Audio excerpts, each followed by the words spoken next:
rahasianya Allah Subhanahu wa taala nggak kasih orang lain siapapun tahu bahwa mereka adalah para wali-walinya Allah, bahkan wali kutub sekalipun nggak tahu mereka.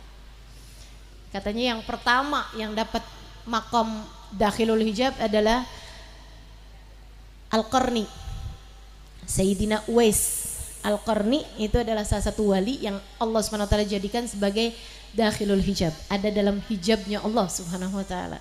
Jadi kalau orang lain tuh wali kutub sekalipun nggak tahu kalau dia wali gitu, kecuali sesudah Nabi Muhammad sampaikan bahwa tuh Al-Qarni itu adalah wali, baru tuh Sayyidina Abu Bakar tahu, Sayyidina Umar tahu gitu kan.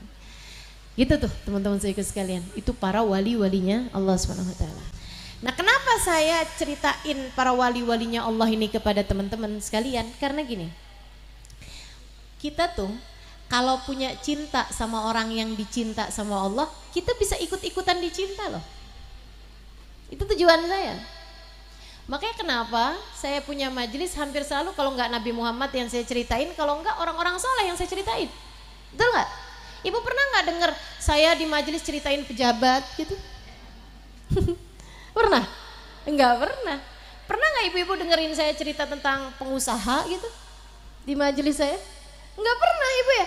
Yang saya ceritain kalau enggak Nabi Muhammad, kalau enggak para nabi-nabi yang lain, kalau enggak para sahabat Nabi, kalau enggak orang-orang soleh, kalau enggak para wali-wali. Kenapa? Biar kita cinta. Biar yang denger nih pada punya rasa cinta. Ya Allah, cinta sama Syekh Abdul Qadir Jailani, cinta sama perempuan yang tadi diketemuin sama Syekh Abdul Qadir Al-Jailani. Ya Allah, cinta sama Hubabah Maryam yang diceritain sama Ustazah Halimah, cinta sama gurunya Ustazah Halimah, Habib Nur bin Hafid, Hubabah Nur, gitu kan ya. Rasa cinta itu tuh Bu, nilainya nggak kecil, ibu jangan salah.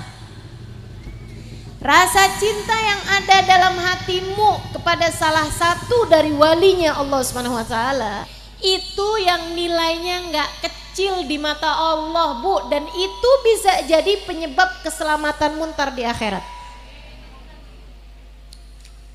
Banyak jadi penyebab keselamatan seseorang nanti di akhirat.